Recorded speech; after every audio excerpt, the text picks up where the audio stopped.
Music. Today is Friday, May 4th, and your radio hosts today are Robert Bean and Wilbert Stokes. We will be reading the news for today's edition of the Fayetteville Observer. Hey, today's weather will be mostly sunny and very warm. The high will be 88. Tonight it will be partly cloudy with a low of 61. Tomorrow will be partly sunny and it will remain warm at a high of 87 and a low of 64. Sunday there will be a clearing with a shower or two. The high will be 85 and a low 61. Monday will be mostly cloudy with a thunderstorm. The high will be 80 and a low 52. And Tuesday will be nice with some sun with a high of 76 and a low of 53. Wednesday will be pleasant with some sun. The high will be 80, the low 54. And Thursday there will be clouds and sun with a possible shower. The high will be 88, the low 63.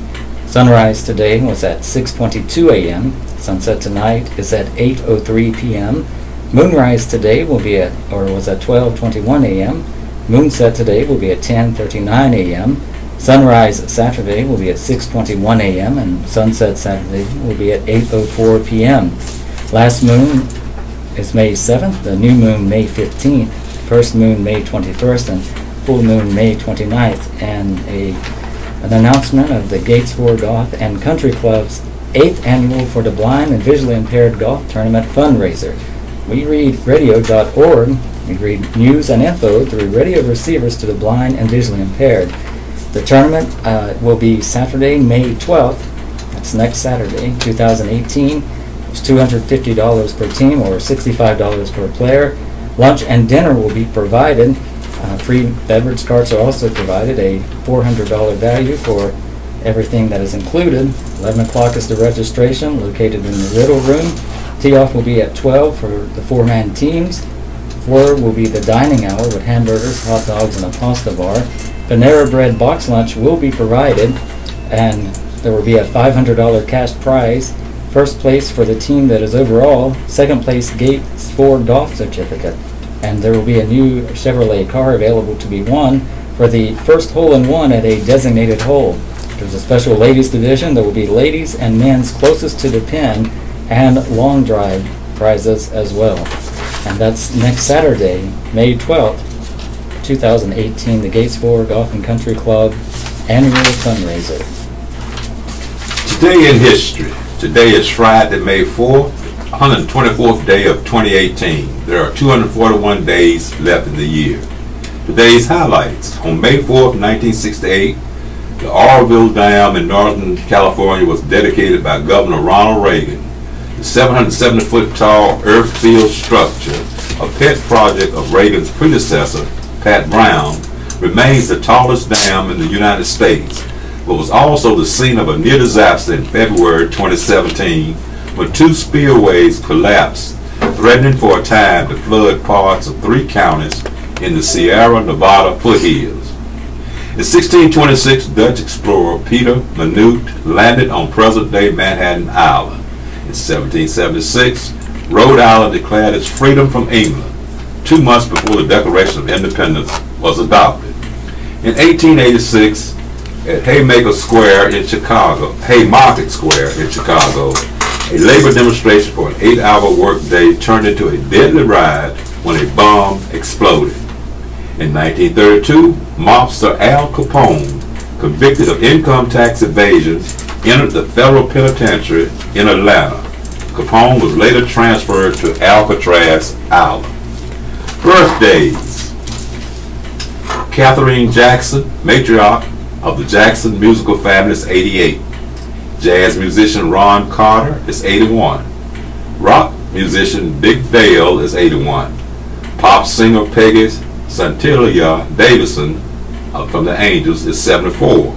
Actor Richard Jenkins is 71. Country singer Stella Parton is 69. Actor turned clergyman Hilly Hicks is 68. Irish musician Darrell Hunt from the Pogues is 68. Singer Jackie Jackson from the Jacksons is 67. Singer-actress Pia Zadora is 66. Rhythm and blues singer Oletha Adams is 65. Violinist Susie Terrell, Bruce Springsteen and the E Street Band, is 61. Country singer Randy Travis is 59. Actress Mira McDonough is 57. Comedian Anna Gastier is 51. Actor Will Arnett is 48. Rock musician Mike Dirnt from Green Day is 46. Contemporary Christian singer Chris Thomason is 46. TV personality and fashion designer Kimora Lee Simmons is 43. Rock musician Jose Castellanos is 41. Sports reporter Erin Andrews is 40. Singer Lance Bass from NSYNC is 39. Also from our listeners' birthday list, Betsy Overstreet is celebrated today, and Alice Oliver. Daybreak, need to know. Carriage rides for Cinco de Mayo. The Cool Spring Downtown District will offer carriage rides on Saturday from 1 to 8 p.m. Shops, restaurants, and breweries downtown will help celebrate Cinco de Mayo too. The rides will last about 15 minutes. Tickets are $10 a person for adults and $5 for children 10 and under, but everybody rides for $5 between 1 and 3 p.m. No reservations are required. The 18th annual John E. Norman Cinco de Mayo 5K and 10K road race. The race is Saturday, starting and ending at the Medical Arts Center on 101 Robinson Street. The course passes by many downtown landmarks, including the Market House, the Dogwood Trail, the Airborne and Special Operations Museum, and Freedom Memorial Park. There are no road closures scheduled. The police may block some intersections for runners. Mosquito guns. The Cumberland County Department of Public Health has given away mosquito insecticide to residents while supplies last. Mosquito dunks are a biological pest control agent that kills mosquito larvae. County residents can pick up a 2-month supply in the Environmental Health section on the 3rd floor of the Health Department on 1235 Ramsey Street, Monday through Friday, between 7:30 a.m. and 5 p.m. Dance of the Spring Moon.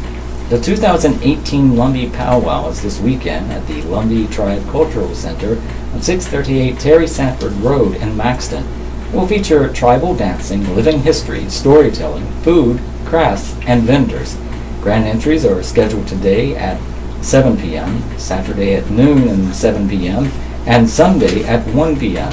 General admission is $5 to $8. A weekend pass is $18. We want to hear from you. Please submit your events in writing at least 10 days in advance. Email calendar at fAYETTEVILLE.com or fax complete details to 486-3545. For questions, call 486-3500.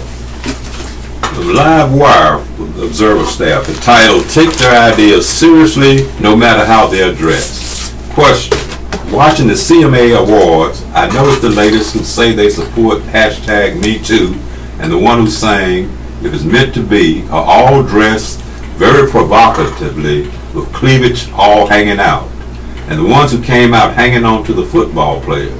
This seems opposite to what they are saying. Why do they dress that way, then complain? I don't condone mistreatment of women. JL from Hope Mills.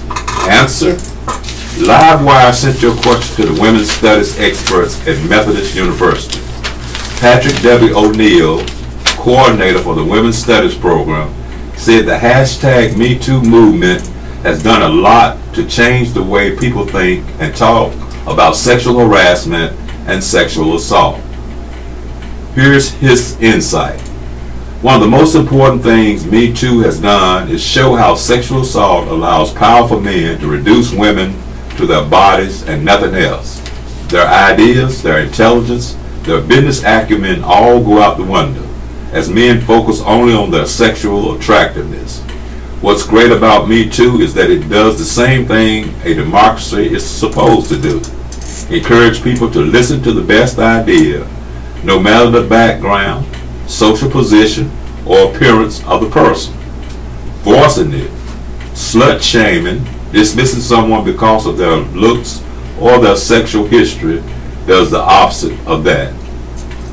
So if women want to show off their bodies at an award show or anywhere else, more power to them. It's incumbent upon us as Americans and as decent people to listen to them and take their ideas seriously. no matter how they are dressed. More to the point, if you're really against sexual assault, then you should also be against thinking that the way a woman dresses undermines or diminishes what she has to say. Kelly C. Walter Carney, chairwoman of the university's English department, agreed. Among her thoughts, sexual assault is usually more about power than about sex. It is a way to control, denigrate, and manipulate other people. That control is the goal, far more than sexual pleasure. It doesn't matter how the harassed/assaulted woman dresses. What matters is that she lacks power and he gains it. This is the case too when men are sexually assaulted or when women are assaulted by other women. Williams resigns council seat. Councilman makes no apologies in his resignation letter by Greg Barnes, staff writer. And there's a picture that says Councilman Tyrone Williams at an April 16th meeting. His resignation Thursday came nearly 5 months after he was sworn in to represent District 2. Leading into the article, there are 4 quotes. The first comes from Councilwoman Kathy Jensen. The position is so much bigger than any of us. I feel with the perception that was going on about Fayetteville that he did the right thing by stepping down. Mayor Mitch Colvin says this is an unfortunate situation and one that was negatively affecting our city's image. But it's behind us now, and I would like to encourage our Fayetteville City Council and citizens to move forward in a positive tone, realizing that we have a very bright future ahead of us. Mayor Pro Tem Ted Moyne says, "You got to thank the man for stepping down. He manned up and stepped down." Tyrone Williams said, "It is now clear to me that the facts of what happened don't matter as much as perception. The facts are that I did not violate any law or ordinance or other legal authority, but the inaccurate perception of wrongdoing has been fueled by false and misleading accusations in the local media." And now to the article. Describing himself as a victim of false and misleading accusations, Fayetteville City Councilman Tyrone Williams resigned Thursday after nearly 4 weeks of fending off calls for his removal. The first-term councilman's resignation was effective immediately. "I don't do this lightly, as I have been committed to providing a voice for those who often get shut out of the conversation in city government," Williams wrote in a 3-page resignation letter. "But the people of District 2 deserve someone who can speak without being obscured by negative perceptions." Williams came under fire nearly a month ago after the Fayetteville Observer published a secret audio recording of a December meeting during which he told a developer that he could resolve a minor issue with a property title for $15,000. The council immediately asked Williams to resign. When he refused, the council began a process of forcible removal that would have taken a few months. In his resignation letter addressed to the mayor, Williams makes no apologies. He said he wants to get out the facts so the public understands what I did and why, based on truth, not speculation. The debate over this matter has created a great conflict that has affected our spirit, Williams writes at the end of his letter. "I hope that this resignation can help us go forward to build our future with love, understanding, and clear purpose." Mayor Mitch Colvin and other council members said they are glad Williams decided to resign. "This is an unfortunate situation and one that was negatively affecting our city's image," Colvin said. "It is behind us now, and I would like to encourage our Fayetteville City Council and citizens to move forward in a positive tone." Councilman Johnny Dawkins said the issue had taken up a lot of time, energy, and resources. "It's a good thing for everyone involved," Dawkins said. "Maybe we can start focusing on the needs of the city and not focus on one particular councilman." Colvin and the City Council will now decide how to proceed on filling Williams' seat, City spokesman Nathan Walls said. The last time there was a council vacancy was in 2010 when Wesley Meredith left to become a state senator. The council appointed Jim Arp to fill Meredith's seat. Councilman DJ Hare said he thinks the city should hold a special election for District 2, which covers downtown, parts of Haymount, and Massey Hill. "I think the citizens deserve that," he said. In his resignation letter, Williams said he knows that the December 21st meeting with Prince Charles Holdings project manager Jordan Jones has caused turmoil for the city. He said that he is a supporter of downtown development, including the baseball stadium, and that the council must be vigilant stewards of taxpayer money for those projects. He said he asked hard questions about those projects, and it may have made me a desirable target. It is now clear to me that the facts of what happened don't matter as much as perception, Williams wrote. The facts are that I did not violate any law or ordinance or other legal authority. The inaccurate perception of wrongdoing has been fueled by false and misleading accusations in the local media. There appears to be an agenda to obscure the actual facts of what happened between me and Mr. Jones through media attacks on my character. Williams' version of what happened at the December 21st meeting parallels what the Observer has reported previously. He wrote that he got a call from a local lawyer who told him he had discovered a cloud on the property title for the Prince Charles Hotel.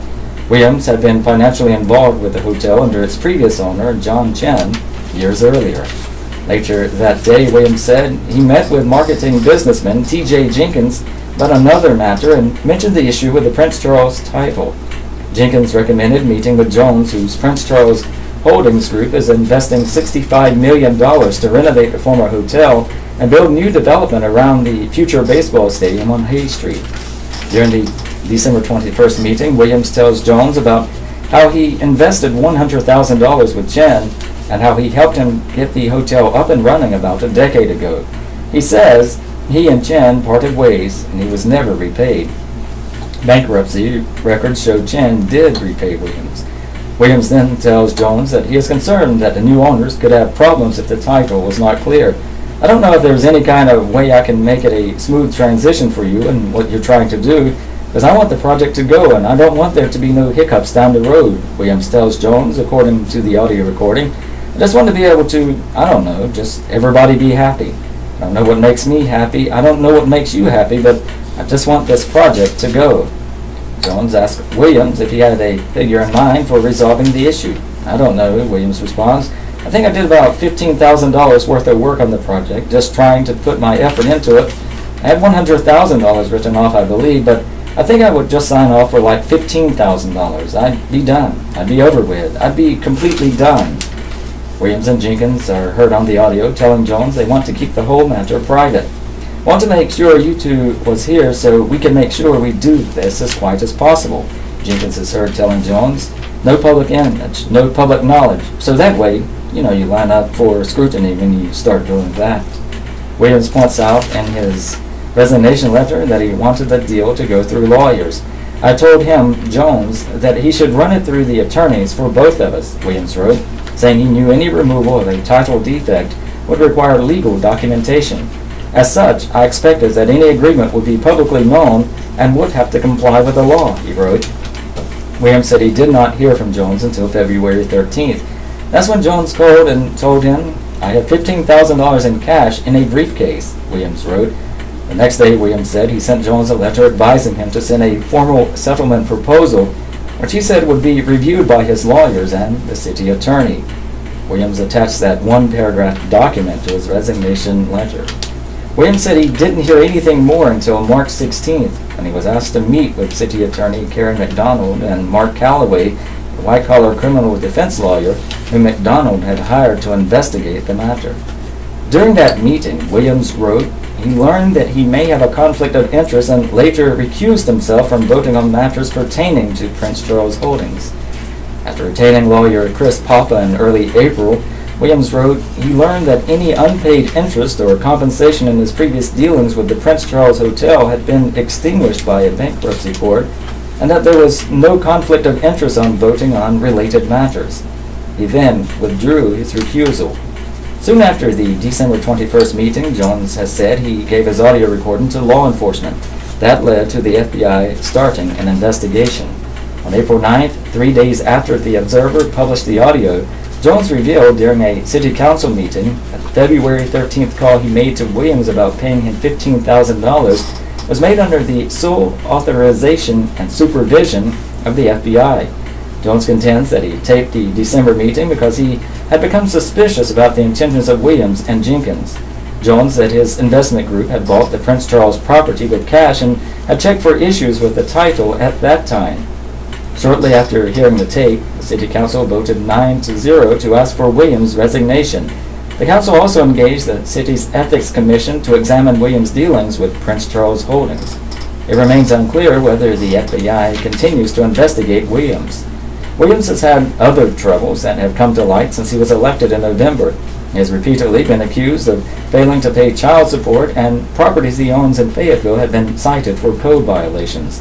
The city condemned one house and is in the process of having it demolished. This week, the Observer reported on a 2007 default judgment against Williams for $538,000 that he has never paid. The judgment found that Williams defrauded Army veteran Tim Allen, who had hired Williams' company to build a home. According to the judgment, Williams left the job site in 2006 after completing less than 26% of the work. The judgment expired in October. Staff writer Steve Devane contributed to this story. Staff writer Greg Barnes can be reached by emailing gbarnes@fayettevilleobserver.com or by calling 486-3525. In other political news, State Board projects residency challenge against Clark. Agency defers to local elections panel ruling. Raleigh, the State Board of Elections and Ethics Enforcement on Thursday upheld a local elections panel ruling that State Senator Ben Clark lives in the district where he is running for re-election. The board voted 7-1 to reject a residency challenge against Clark. One member of the 9-member state board did not attend the hearing. Clark, a Democrat from Hope County who represents Senate District 21, will remain on Tuesday's primary ballot. State Board member Ken Raymond cast the dissenting vote, saying Clark had not met his burden in the case. For the hearing, Clark was expected to show that he had not abandoned a residence in Hope County. In the end, the collective agency deferred to last month's findings by the lower elections panel. On April 16, a 3-person bipartisan elections panel ruled in Clark's favor. Spring Lake Alderman James O'Gara had alleged that Clark no longer lives in Senate District 21 and as a result is ineligible for re-election. During the April hearing, the panel considered evidence from O'Gara and Clark before ruling in Clark's favor. O'Gara also is the Spring Lake Mayor Pro Tem. Ben appealed to the State Board of Elections and Ethics Enforcement in hopes it would overturn the ruling by the elections panel of Hope and Cumberland County representatives. Clark left quickly following Thursday's hearing and could not be reached for comment.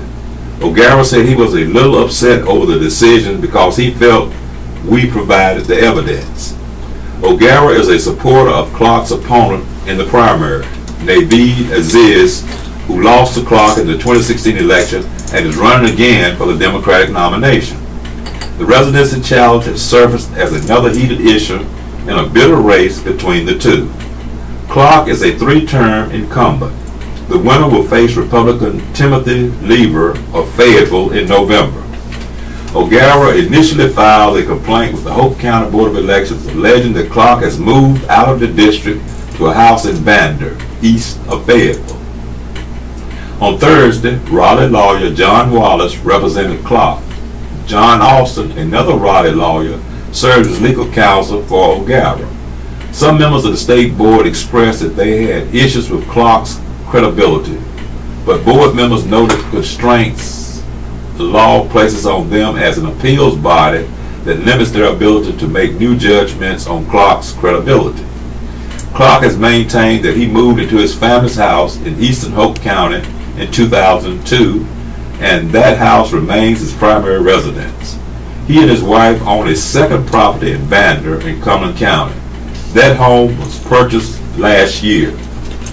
It is the place he always intends to stay, Wallace said of the Rayford residence. He's testified his clothes and furniture are in the Hope County property. Austin told the board that Clark had signed public records that stated the Vander home would be his primary address. Along with that testimony, Austin said Clark made attempts last year to have the Vander residence drawn into his district as the General Assembly approved new election lines. Senate District 21 encompasses all of Hope County and the northwestern portion of Cumberland County, including western and northern Fayetteville, Fort Bragg, and Spring Lake. Aziz released a statement after the decision in Raleigh. Mr. Clark either lives in the home in Vanna that he owns with his wife and tried to gerrymander into the district, or he has possibly committed mortgage fraud. Either should be disqualified for a state senator. The voters will get to decide on Tuesday. Clark, 58, who grew up in Fayetteville, later left the area for a career in the Air Force. He retired as a lieutenant colonel and now serves as an information technology program operations manager for a contractor at Fort Bragg. Aziz, 60, is an immigrant from Pakistan who has lived in the Fayetteville area for 37 years. She is a physician and practices at her medical clinic in Spring Lake. Clark has said Aziz has resorted to deceitful and underhanded tactics to steal a Senate seat that she knows she cannot win on the merits. O'Gara can appeal Thursday's decision to the North Carolina Court of Appeals. I'm going to think about it, he said after the hearing. It's getting expensive.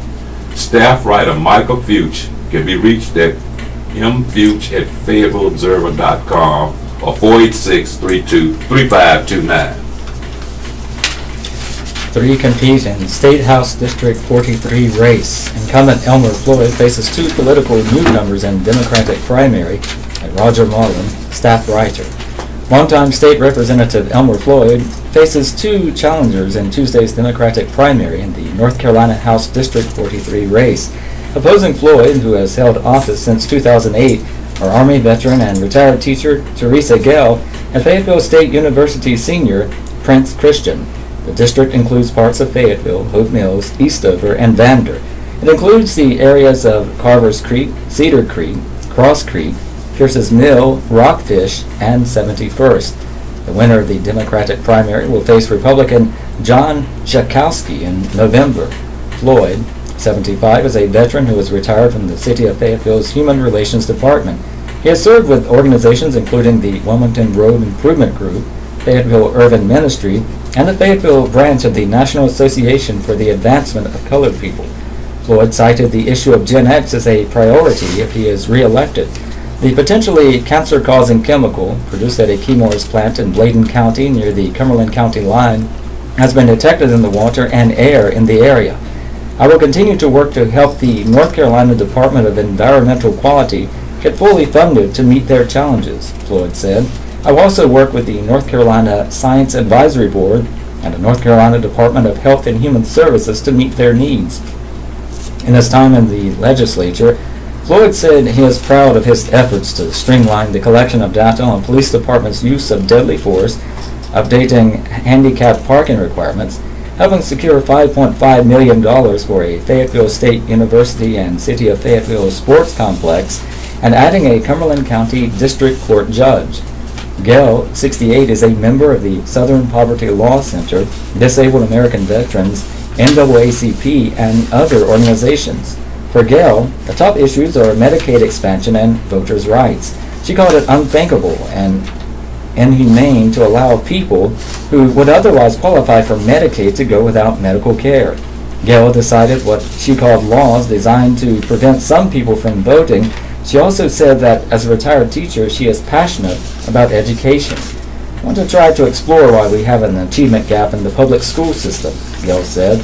When I was a teacher, a lot of money was invested in that endeavor. However, it wasn't stated why there was an achievement gap. We just knew there was one. Christian, 22, mentioned human rights and equality as priorities. He cited an endorsement by Equality NC, a group that supports equal rights and justice for lesbian, gay, bisexual, and transgender people. I will introduce legislation that repeals any discriminatory bill and introduce legislation that adds protection for the people in our state, Christian said. Furthermore, I will not support any discriminatory bill that works to hurt the people of this state. And North Carolina House District 43, 3 people are seeking the Democratic nomination. Elmer Floyd, the incumbent, age 75, occupation, retired director of Fayetteville's Human Relations Department, elected office 5 terms in the North Carolina House, family, he has a wife, Dorothy, and 4 children. Contacts, area code 910-488-6908, email address elmerf at ncleg.net, and Facebook page, Representative Elmer Floyd, and his website is elmerfloyd.com. Teresa Gell is 68. She is retired, non-commissioned Army officer and Cumberland County educator, has never held elected office. She has a husband at Linwood and 5 children. Her contact information, phone number is area code 910-482-4951. Her email is teresagell43rd@gmail.com. Facebook page, Teresa Gell McNair. And Prince Christian is 22, a rising senior at Fayetteville State University, has never held elected office, is single, and his website is princechristiannc.com. Staff writer Roger Mullen can be reached by emailing rmullen at fAYETTEVILLE.com or by calling 486-3561. This is the Southeastern North Carolina Radio Reading Service, a United Way partner agency. We broadcast from the campus of Fayetteville State University, and our signal is carried by WUNC Chapel Hill. As a nonprofit agency, we rely on public donations. We request your support to continue our services. When making charitable donations, please keep the SENCRRS in mind. Our post office box number is 35029, Fayetteville, NC 28303. If you have any questions or comments, please call us at 910-672-1600 or our toll-free number 1-844-709-5656. Your radio hosts are Robert Bean and Wilbert Stokes, and we are proud to serve you today. And coming up next Saturday, May 12th, 2018, is the 8th annual For the Blind and Visually Impaired Golf Tournament fundraiser at Gates 4 Golf and Country Club. It's by WeReadRadio.org. Read news and information through radio receivers to the blind and visually impaired. The cost is $250 per team or $65 per player. Lunch and dinner will be provided. There will also be a free beverage cart provided, a $400 value for everything included. There will be a $500 cash prize for the first place team overall. The second place team will get a Gates 4 golf certificate. There will also be the chance to win a new Chevrolet car for the first hole-in-one at a designated hole. There will be a special ladies division, and there will be rewards for both the ladies and men's closest to the pin and long drive. And registration is at 11, located in the Riddle Room. Panera Bread will provide a box lunch. At noon is the tee-off for each 4-man team. And at 4 will be the dining hour with hamburgers, hot dog, and a pasta bar. And then the awards ceremony. That's next Saturday, May 12th, 2018. Command bids farewell to Evans.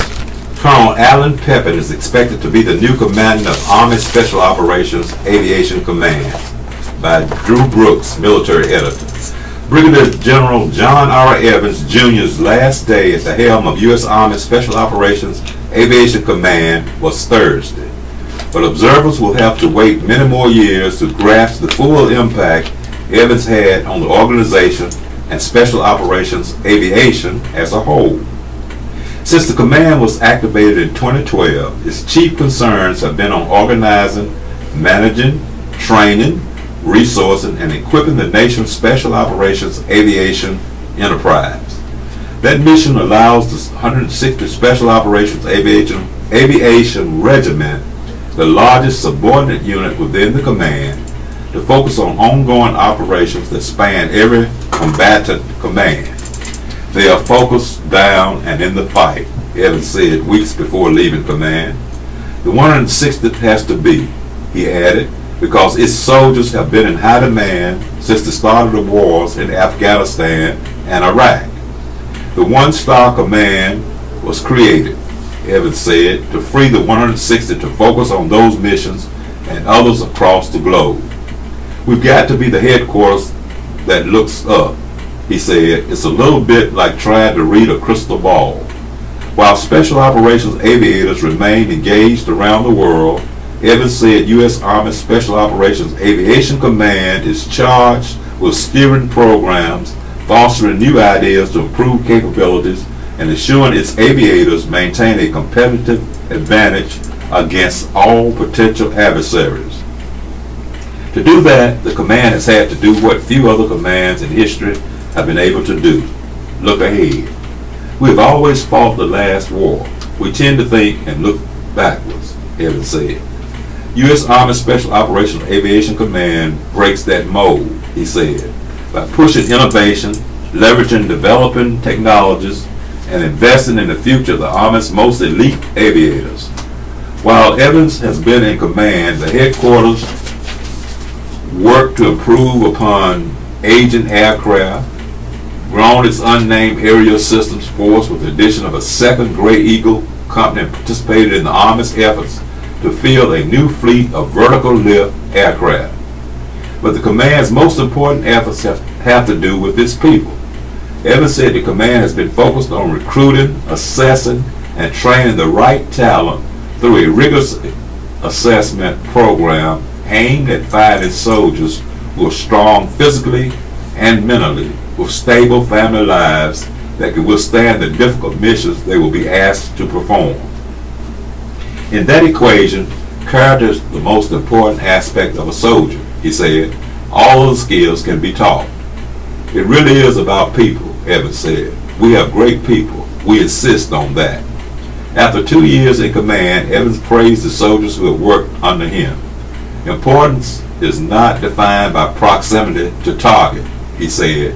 Whether flying, refueling, arming, or fixing, all have a role to play.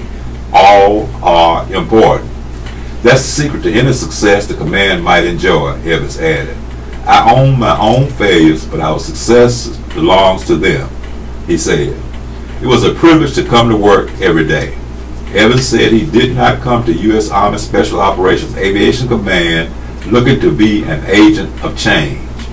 Instead, his job was to maximize resources and talent and maintain best practices. I hope I've left the organization a little better, he said. I'm leaving the next commander a pretty stable shop. The next commander, Colonel Alan Pepin, is awaiting promotion to Brigadier General and is expected to assume command next month. Evans, meanwhile, will soon be moving to Fort Knox, Kentucky, where he will serve as Commanding General of U.S. Army Cadet Command. There, Evans will oversee a command that partners with colleges and universities to provide the majority of the Army's officers. I'm going to be vastly different from this 23 years in Special Operations Aviation, Evans said, but that doesn't mean his past experiences won't help his new endeavor. While the missions are vastly different, at the end of the day, it's all about people, Evans added. I'm excited to have an opportunity to be part of the team that will shape our future Army leaders. Military Editor Drew Brooks can be reached at dbrooks@fayetteobserver.com or 486-3567. Schools, County at Odds on Money by Steve DeBain, staff writer. Cumberland County Commissioners are proposing a $900,000 decrease in funding for Cumberland County schools.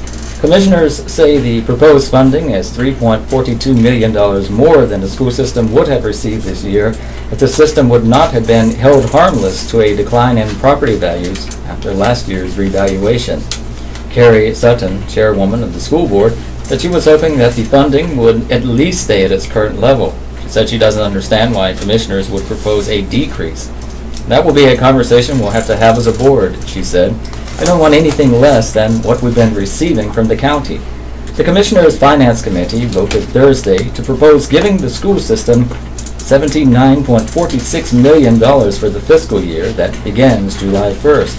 School officials are asking for $85.88 million from the county for next year. The system is getting $80.36 million this year. Without the hold harmless agreement, the schools would have received $76.04 million this year, County Manager Amy Cannon said. Commissioner Glenn Adams said he sees the proposed funding level as an increase. We're not cutting the school system, he said. Sutton said the school system depends on local, state, and federal funds. Sutton said the school system depends on local, state, and federal funds. Our kids have not gone anywhere, she said. Our needs are still here. The school system's request includes an increase in funding that will provide a school resource officer at each school. 43 more officers are needed to meet the request. Officers are now based at each high school and middle school. Coverage of elementary schools is one officer for about every 5 schools. Adams says he thinks the state should provide funding for the officers. Tim Kinlaw, the school system's interim superintendent, said about $3 million of the system's request was for the additional officers. He said that as the state provided funding for some officers, the request to the county likely would be decreased by that amount. The school system also is requesting funding for 10 additional teachers for schools in high-poverty areas, 4 additional guidance counselors, and 4 additional school nurses, Kinlaw said. The system also needs about $350,000 for increases in its utility cost, he said. Hopefully they'll consider our needs, he said. Members of the Commissioners Committee discussed whether to base funding for the schools on the average number of students or on a percentage of property tax revenues, but did not make a decision. Adams and Commissioner Jimmy Keith said they prefer that the funding be based on enrollment. Commissioner Marshall Faircloth wants the agreement to be based on property taxes. The school system had a total enrollment of 51,376 in the 2016-17 school year, according to the system's website. The county's presentation to commissioners about funding possibilities listed an enrollment of 51,883 for this year and a projection of 51,635 next year. The committee decided to continue negotiations with school officials on a funding agreement. The current deal expires this year. The county and the school system have had funding arrangements that set the amount of money going to the school system each year since 2002. The agreement initially sent about 50% of the county's property tax revenue to the schools beginning in the 2003 to 2004 fiscal year. In 2011, the county started giving the school system a set amount based on the previous year's funding. The commissioners and school board members reached a new agreement in 2014 that gave the schools an increase in funding the next year and the following 3 years. That agreement had the hold harmless provision that protected the school system against a decrease in property taxes during the revaluation. Commissioners had previously discussed keeping the current agreement in place until the school system hired a new superintendent. The school board hired Marvin Connolly Jr., the Chief of Staff and Strategic Planning for the Wake County School System, last month. He is expected to start July 1st. Staff writer Steve Devane can be reached by emailing sdevane@fAYETTEVILLE.com or by calling 486-3572. It was real. There's a picture of about 950 students in a football stadium at Jack Britt High School. A law enforcement officer restrains a student who is reacting to the carnage of a mock accident. During Thursday's presentation is the caption under the picture. Mock accident shows consequences of bad decisions by Monica Holland, staff writer. With a panic call to 911 in the background, for about 950 students that make up the junior and senior classes, a mock wreck had been staged with a Volkswagen Jetta rammed into a Jeep Cherokee and 8 bodies wound into the carnage. It was a harrowing sight, and when a student ran screaming to the side of a classmate who was draped over the trunk of the car with blood streaking his face, senior Brianna Bowie felt the impact. I was tearing up a little bit, she said. It was real. The scene, of course, wasn't real, but the message behind it was clear. With upcoming events like prom and summer vacation, any opportunity we get to deter a young person from making a life-changing mistake is what we're out here trying to accomplish, said Stony Point Fire Department Division Chief Brandon Hansel. He, along with representation from the Highway Patrol, North Carolina Alcohol Law Enforcement, Hope Mills Police Department, Cumberland County Sheriff's Office, Fayetteville Fire Department, and Cumberland County Emergency Medical Services, hope to drive home the dangers of poor decision making on the road. Our kids are good kids, but there's a chance that anybody can make a bad decision, said Scott Pope, principal at Jack Britt. The program, named Keys to Life, is produced at one Cumberland County high school every year. It started in 2001 through a grant by the Governor's Highway Safety Program. Students heard from state troopers, medics, and Judge Tiffany Whitfield before heading to the football field where the mock accident and student actors were laid out. There's a lot of money spent firing up the helicopter and running these big trucks, Hansen said. Hopefully it drives home a point to our young people that their decisions matter. The things that they decide to do with their life impact a lot more than just them. Trooper Derek Reed, whose son is a junior at Jack Britt, has taken part in events like this probably 10 times. I like getting out here with the kids, he said. They want to know who we are and what we do. What Reed did Thursday was try to lower the shocking numbers of deaths that result from drunk or distracted driving. The National Highway Traffic Safety Administration reports that about 30% of the 1,379 fatalities from traffic crashes in North Carolina in 2015 were alcohol related. Driving while tired or texting were also factors. If we're able to make one kid change their mind and do something smart this weekend rather than making a poor decision, that's what we're looking for, and this was worthwhile, said Assistant Principal Mike Picciano, who's been helping to organize the event since October. This really put things into perspective for me, Senior Brianna Simmons said. I would hate to know that a classmate that I'm close with wouldn't be there on Monday because somebody was acting stupid. That's heartbreaking. Staff writer Monica Holland can be reached at mholland@fayettevilleobserver.com or 486-3518. When the state condemns a disabled child by Mark A. Thiessen. Imagine your own beloved child is lying in the hospital with a mysterious brain disease. Should you, as the parent, be allowed to decide whether to continue treatment for your son or daughter? Or should the state have the power to overrule you and cut off life support over your objections? The vast majority of Americans say the final decision should be left with parents. That's because under our system, the purpose of the state is to protect our inalienable rights to life and liberty. But in Britain, it seems, the state has the power to trample life and liberty and condemn a disabled child to death. That's precisely what the British High Court of Justice did in the case of Alfie Evans, a little boy who suffered from a rapidly progressive terminal brain disease. Doctors at London's Alderhay Children's Hospital concluded that further treatment was futile and asked the court, over the parents' objections, to order the removal of his ventilator.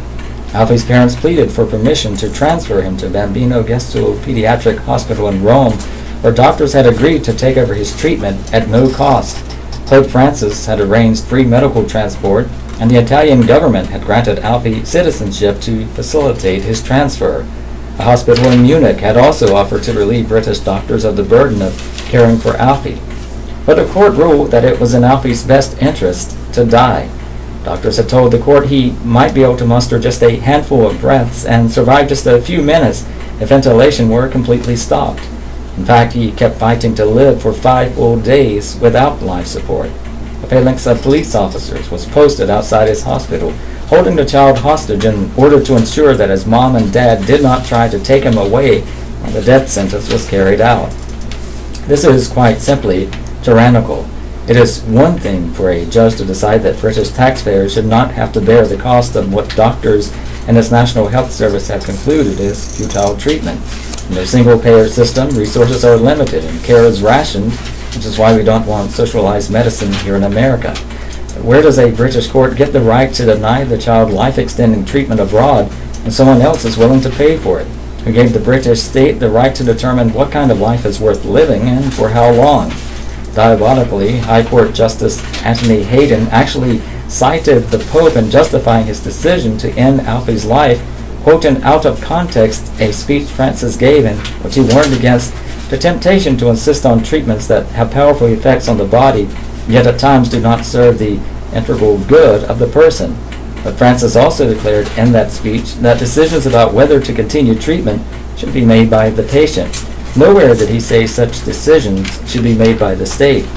And indeed, the pontiff made clear he stood with Alfie's parents, tweeting, "I renew my appeal that the suffering of his parents may be heard and that their desire to seek new forms of treatment may be granted. For the British High Court to twist the Pope's words to justify killing a little boy is monstrous." The culture of death is on the march across Europe. CBS News recently reported that Iceland was on the verge of eliminating Down syndrome, not by some medical miracle, because the country's abortion rate for Down syndrome babies is close to 100%. Now, with Alfie Evans and previously Charlie Gard, British courts have ordered the death of disabled children over the objections of parents. That is barbaric. Nicholas Haas, a German physician who had offered to take over Alfie's care, told the court, "Because of our history in Germany, we've learned that there are some things you just don't do with severely handicapped children. A society must be prepared to look after these severely handicapped children and not decide that life support has to be withdrawn against the will of the parents." Hayden declared this inflammatory. In fact, the comparison is spot on. London survived the Blitz to stop the advance of a regime bent on the eugenic killing of, among others, the handicapped. Now Britain has such a regime anyway by self-imposed judicial fiat. Unless Americans are vigilant, it's only a matter of time before it happens here. Follow Washington Post columnist Mark A. Thiessen on Twitter at Mark Thiessen. And from the opinion page, the Observer's editorials. Williams does the right thing. That loud, exhaling sound heard across downtown Fayetteville Thursday was a collective sigh of relief. After several months of disruption, distraction, and growing damage, City Councilman Tyrone Williams submitted his resignation. It was yet another sudden change of direction in a saga that has given Williams' fellow council members and city staff a case of cognitive whiplash. He had a financial interest in the Prince Charles Hotel renovation project, and then he didn't. He had a conflict of interest, and then he didn't. Former Prince Charles owner John Chen still owed him repayment of a $100,000 loan, and then he didn't. He would recuse himself from voting on the development projects across Hay Street from City Hall, and then he wouldn't. He refused to resign amid the controversies swirling around him, and then he did. And that doesn't begin to solve the mystery of what was going on in December when he summoned the Prince Charles project manager to a meeting, told him about a minor defect in the property's title, and offered to make it go away in return for the payment of $15,000, money he said he was still owed for work on the project by previous owner Chen. The meeting turned into a seething public controversy when project manager Jordan Jones revealed that he recorded the conversation. The recording of the conversation was released to the public, and to many who heard it, including Williams' fellow city council members, it sounded at the least like unethical behavior.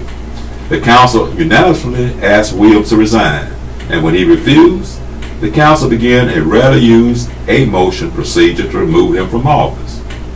In his resignation letter delivered to the mayor and council members Thursday, Williams argued that he really was owed $15,000 and said, "In my experience, there is often an exchange of something of value for removal of a cloud on title." That may be so, but according to several city officials and project manager Jones, the FBI was investigating whether the offer was something other than a normal business deal. Williams said that until he retained lawyer Chris Pope, he didn't know that he didn't really have any financial interest in the project, and that was the reason for his reversals of direction. We're still not certain where the truth lies along this twisted, turning road, but we share the city's collective relief that Williams has done the right thing and resigned.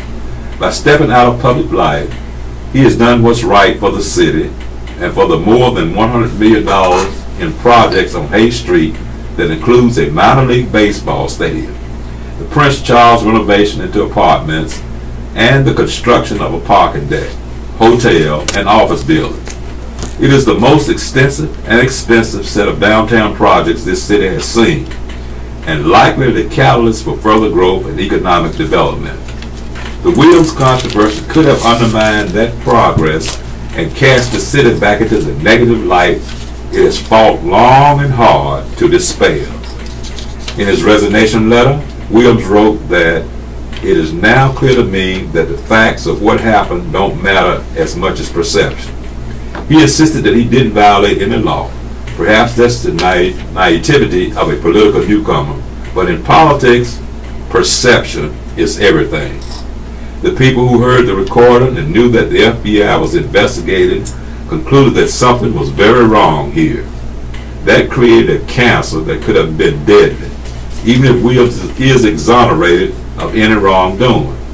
The right thing to do, no matter how all this ends, is to resign and thus remove the stain of the appearance of unethical behavior. Mayor Mitch Colvin released a statement early Thursday afternoon to thank Williams for putting the good of the community in front of Mr. Williams' interests. Colvin encouraged the city to move forward in a positive tone, realizing that we have a very bright future ahead of us. We agree. Let Fayetteville's remarkable rebirth continue. Parking fees passed the test. So the city made $10,000 by charging Dogwood Festival patrons $10 to park at Fayetteville's Franklin Street parking deck and in two nearby municipal parking lots. Good. The total was a little higher than anticipated. Also good. The fees drew a few complaints from festival attendees, but it wasn't much of a controversy. People who go to events in other cities are accustomed to paying for parking, and $10 really isn't all that much for all-day parking. In part, the festival parking fee was an experiment, a test of public reaction. We hope city leaders will see it as a success, because it's time for Fayetteville to join other cities of its size and start charging more regularly for parking. Free parking on Hay Street and other downtown streets is an unusual benefit, even with a 2-hour restriction. Downtown is growing up. There's plenty to see and do there, and people love what it's become. Charging them a parking fee isn't unreasonable, whether it is in parking lots and decks or in meters on the streets. Many of our peer cities have long charged for parking. Durham has 1,000 parking meters that collect $1.50 an hour. Wilmington, much smaller than Fayetteville, has 800 meters that collect $1.25 an hour. Greensboro and Winston-Salem have meters too. Time for us to join that fraternity, generate some revenue, and use it to support downtown growth and safety. This is the Southeastern North Carolina Radio Reading Service, a United Way partner agency. We broadcast from the campus of Fayetteville State University, and our signal is carried by WUNC Chapel Hill. As a nonprofit agency, we rely on public donations. We request your support to continue our services. When making charitable donations, please keep the SENCRRS in mind. Our post office box number is 35029, Fayetteville, NC 28303. If you have any questions or comments, please call us at 910-672-1600 or our toll-free number 1-844-709-5656. Your radio hosts are Robert Bean and Wilbert Stokes. We are proud to serve you today. And coming up next Saturday, May 12th, 2018, is the 8th annual For the Blind and Visually Impaired Golf Tournament fundraiser, Gates for Golf and Country Club. It is sponsored by readradio.org. We read news and information through radio receivers to the blind and visually impaired. And the cost to participate is $250 per team or $65 per player. Lunch and dinner will be provided, and also a free beverage cart is provided as well. This is $400 value for everything included. There will be a first place $500 cash prize for the overall team, and a second place prize of a Gates 4 golf certificate. Also, a new Chevrolet car will be available to be won at the first hole-in-one at a designated hole. There's a special ladies division, and the ladies and men's closest to the pen and long drive will also receive awards. 11 o'clock is registration located in the Riddle Room. There will be a Panera Bread box lunch provided. Noon is the tee-off for each four-man team. 4 will be the dining hour, which there will be provided hamburger, hot dogs, and a pasta bar. And following the dinner will be an award ceremony, and that's next Saturday, May 12th, 2018. And it is the top of the hour, time for the obituaries. Death notices. The following deaths have been reported. Upcoming editions of the Fayetteville Observer will contain complete obituary information.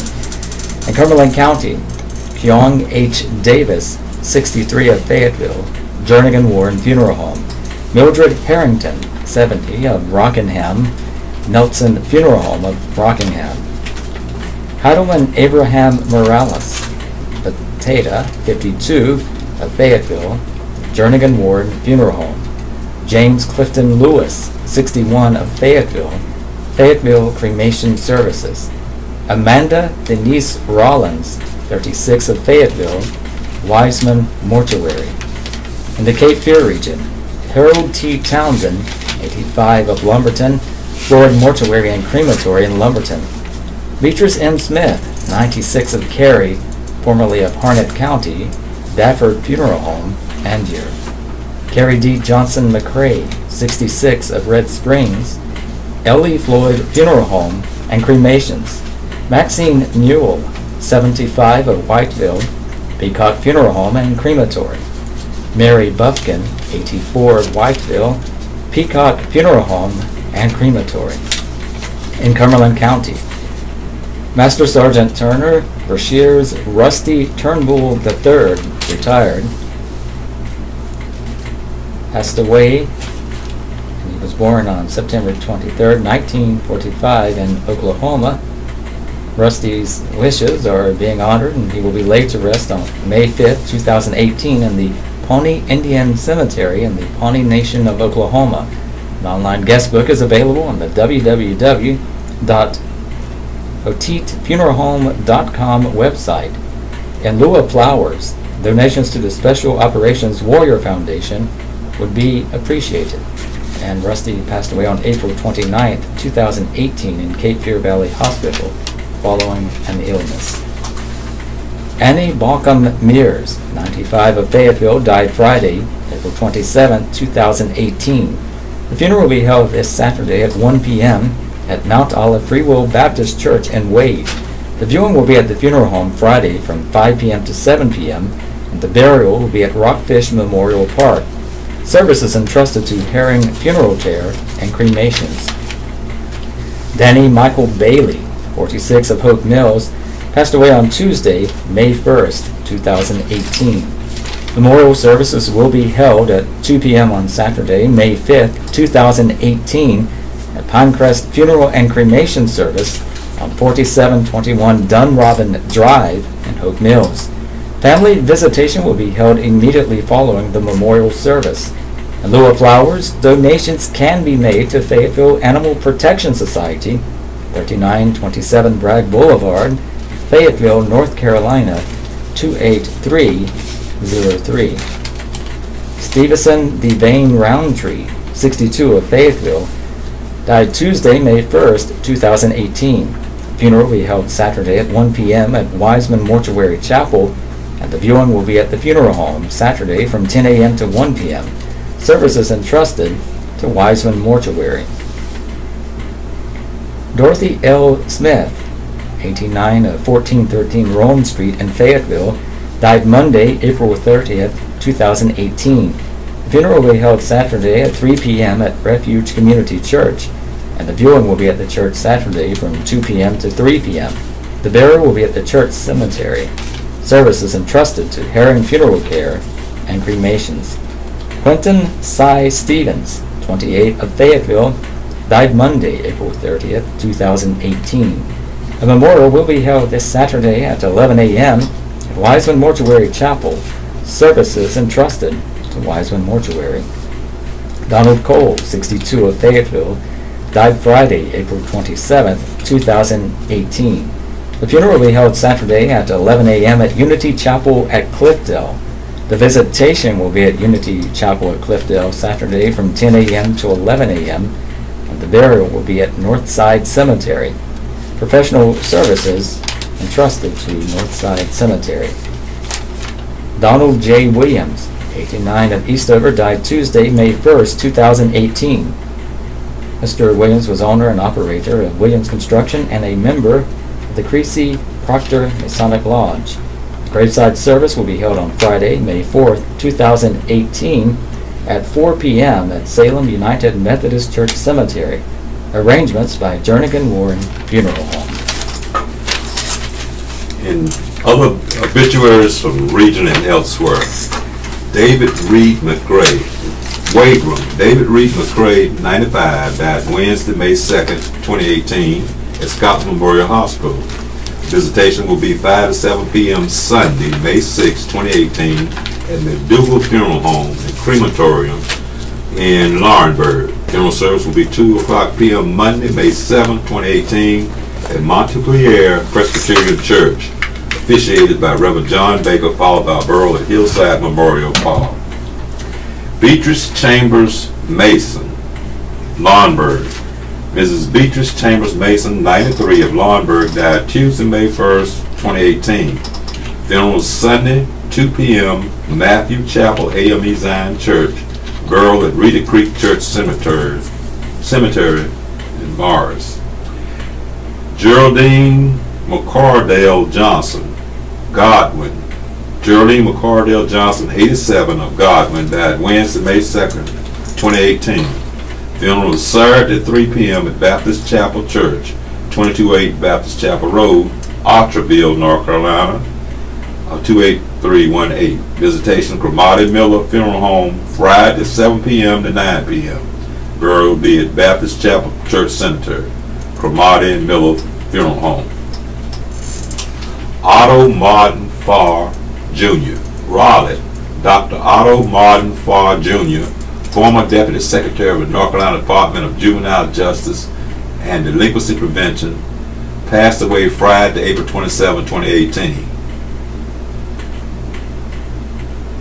At the time of his passing, Dr. Farr was the Director of Aftercare Programs at Unity Funeral Service. Memorial service will be 11 o'clock Saturday, May 5th, 2018, Faith Christian Fellowship Center, 1464 Manchester Road, Spring Lake, North Carolina. Unity Funeral Services. Patsy Grimes Pate, Raleigh. Patsy Grimes Pate, 83 of Raleigh, died Wednesday, May 2nd, 2018. Funeral is Saturday, 11 a.m., Purdue United Methodist Church, Tar Heel, North Carolina.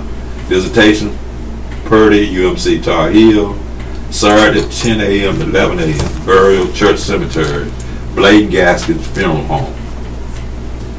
Maxton, Robert Devon Deese Sr. Robert Devon Deese Sr., 68 of Maxton, died Tuesday, May 1st, 2018. Funeral Sunday, 3 p.m., Richard Bowles Funeral Service Chapel. Visitation at Funeral Home, Saturday, 7 p.m. to 9 p.m. Burial, private interment at a later date. Richard Bowles Funeral Services. Township of Washington, New Jersey, formerly of Clinton. Mr. James Bannister, 78, of Township of Washington, New Jersey, formerly of Clinton, died Thursday, April 26, 2018. Funeral Saturday at 10 a.m., Union Star OFW Baptist Church, Clinton. Viewing at Union Star OFW Baptist Church, Clinton, Saturday at 9 a.m. to 10 a.m. Burial, Hillcrest Memorial Park in Clinton. Worley Funeral Home of Clinton. Gene M. Hart Sr., Garland. Gene Marshall Hart Sr. died Wednesday, May 2nd at New Hanover Regional Medical Center. Family will receive friends at Garland Baptist Church from 6 o'clock p.m. to 8 o'clock p.m. Friday, May 4th, and other times at the home of Lynn and Tim Register. Memorial service will be held at Garland Baptist Church on Saturday, May 5th at 2 o'clock p.m. Services by Carter Funeral Home in Garland. Harry G. Womble, White Lake. Family will receive friends on Saturday, May 5th from 1 o'clock, 3 o'clock p.m. in the Fellowship Hall of Elizabethtown Baptist Church, followed by a funeral service in the sanctuary at 3 o'clock p.m. Burial will immediately follow the service at Bladen Memorial Gardens. Donations in lieu of flowers to be made to Elizabethtown Baptist Church Building Fund, 1800 West Broad Street, Elizabethtown, North Carolina. From Tribune Content Agency, Billy Graham. Answers you seek can be found in the Bible, not in the stars. From the writings of the Reverend Billy Graham. S. McF writes, a few weeks ago, my cousin gave me a book about astrology and how the stars can help guide us. She's very convinced of this, but my uncle says I shouldn't take it seriously. What do you think? The answer? No doubt your cousin thought she was giving you something helpful, but I strongly urge you not to go down that road. Although she may be convinced she's right, the Bible clearly teaches that you would be looking for guidance in the wrong place. Instead, I encourage you to turn to God for the wisdom and direction you need. Elsewhere in your letter, you mentioned that you have just turned 16, and I couldn't help but think of what was happening to me when I was your age. I was like most young people, trying to have fun and not thinking very much about the future. One night I gave my life to Jesus Christ, and I knew I would never be the same. I knew I now belonged to Him, and that He would guide me and help me. Giving my life to Jesus was the most important decision I ever made. It will be yours as well. By a simple prayer of faith, ask Jesus to come into your life today, and He will. The Bible says, to all who did receive Him, to those who believed in His name, He gave the right to become children of God. John chapter 1, verse 12. Then ask God to guide you and help you as you face the future. God loves you and He knows what is best for you. Furthermore, He has promised to give you the guidance you'll need in life. The Bible says, in all your ways submit to Him, and He will make your paths straight. Proverbs chapter 3, verse 6.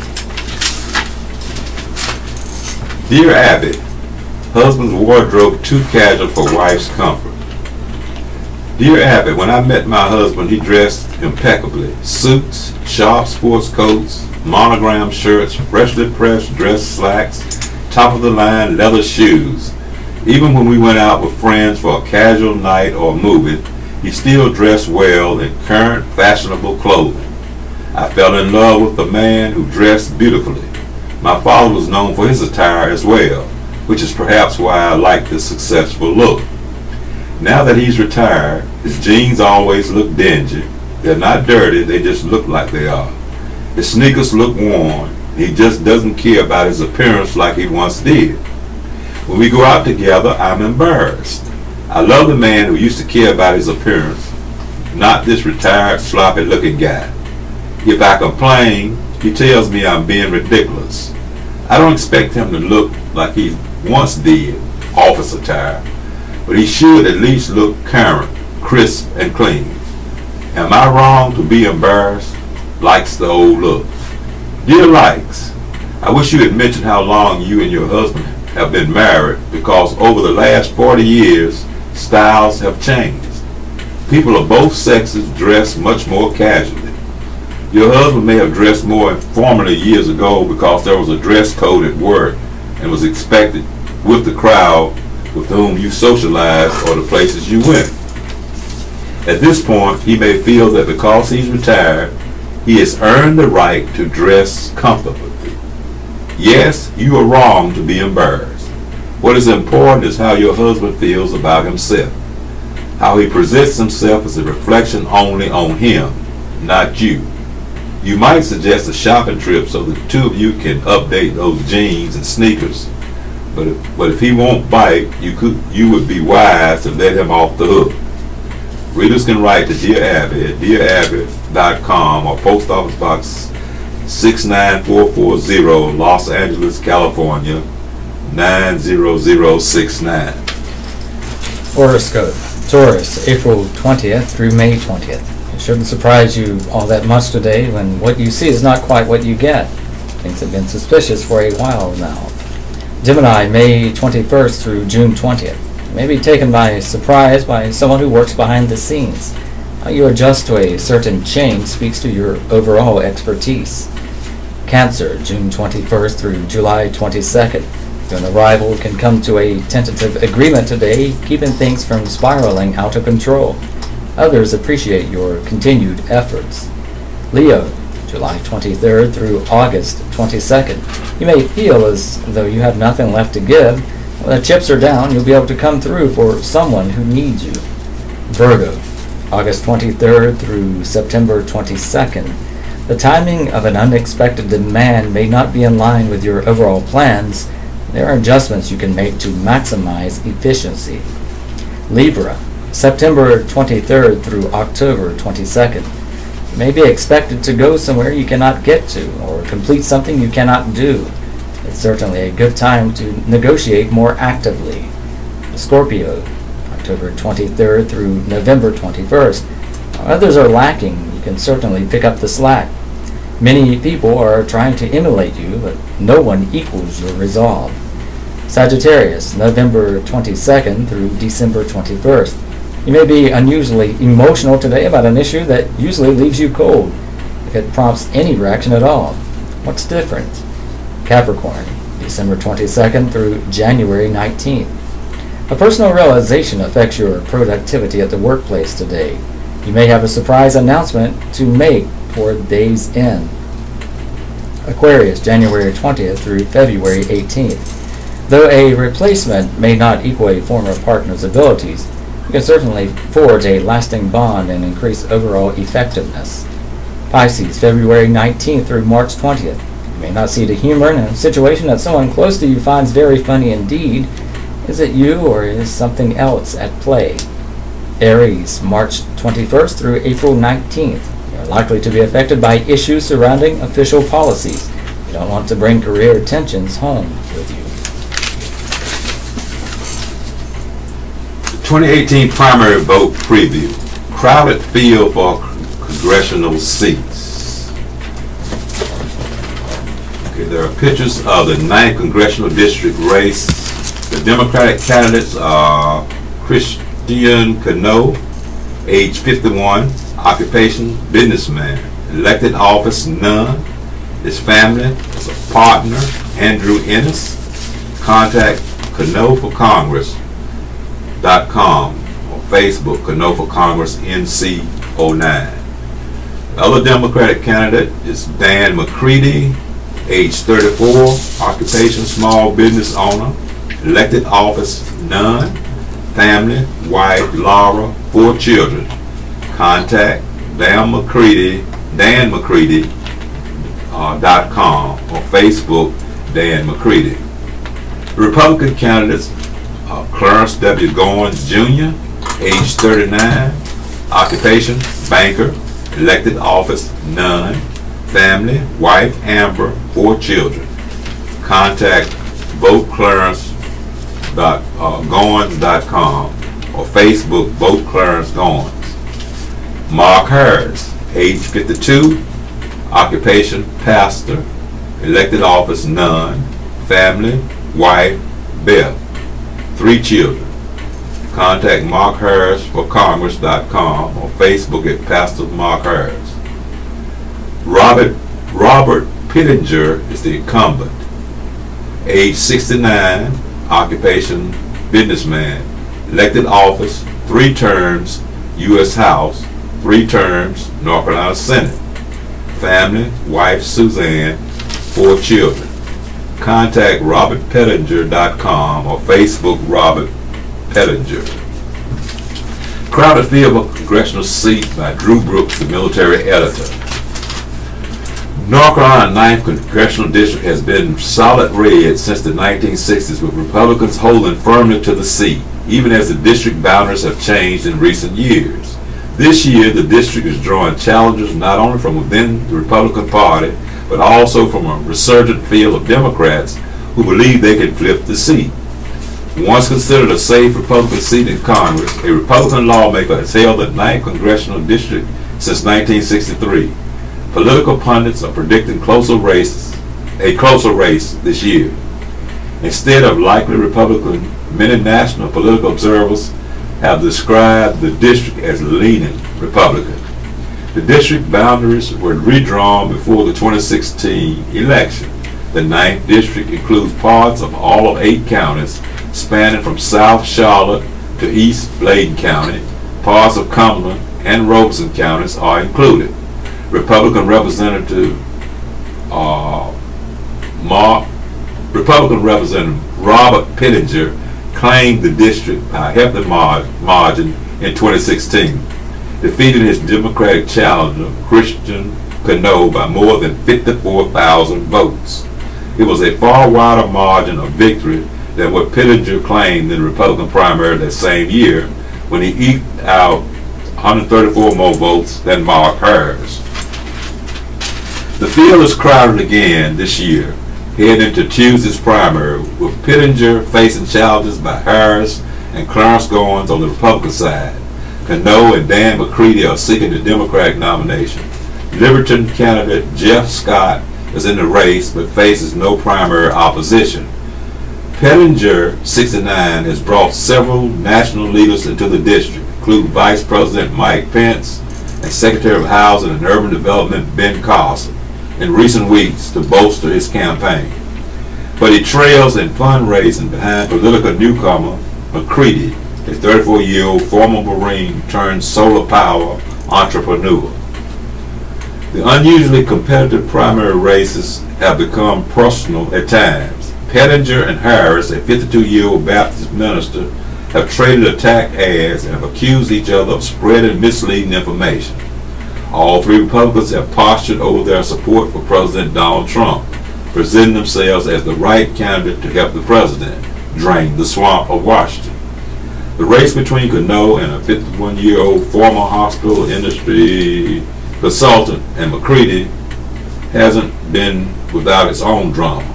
Meetings between the two have been marred by text exchanges in recent weeks. This is certainly a race that much of the nation is watching, Harris said. In the Republican primary, the candidates agree, at least in part, on several key issues, including supporting the military, promoting economic growth, and reining in federal spending.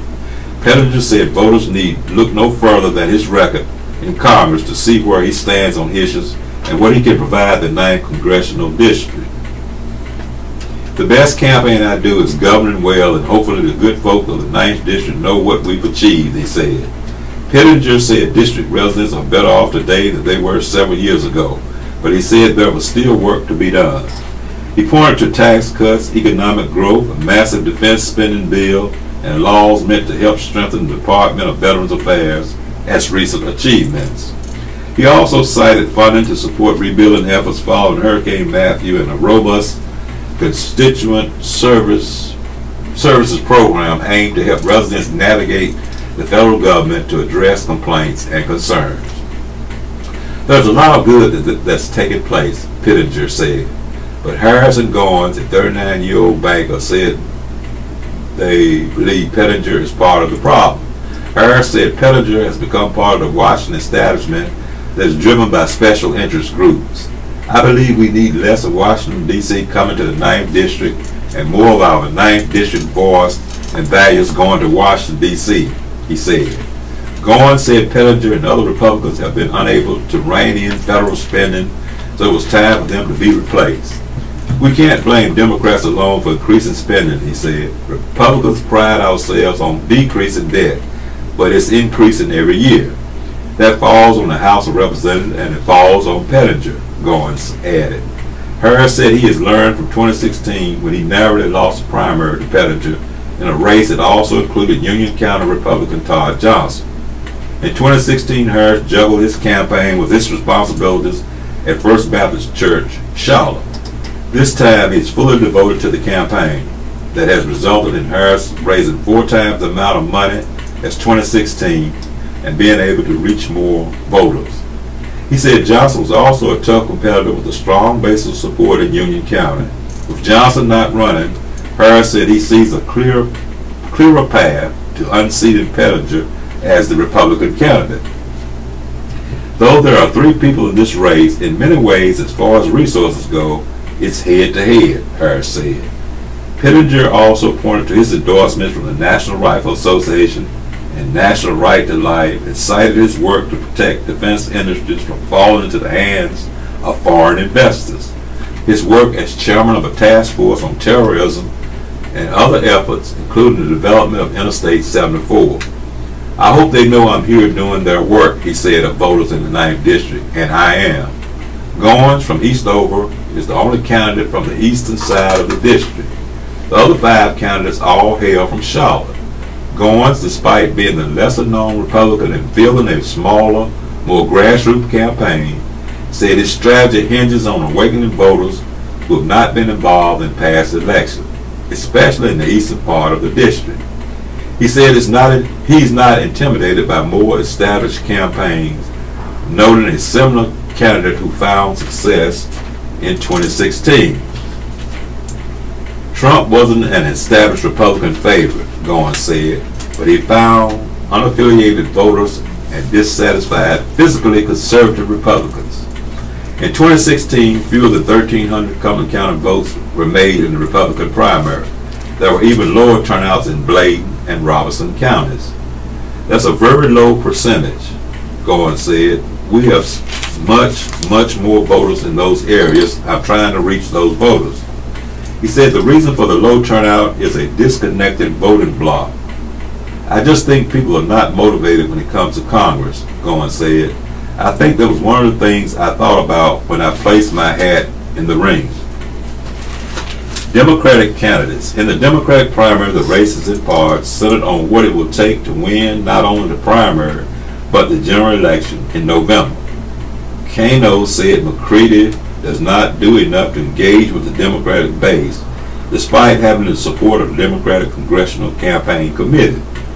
Kano has questioned whether McCready is really a Democrat, referred to him as a Republican light, and has criticized the Democratic Party for not seeking out more diverse candidates.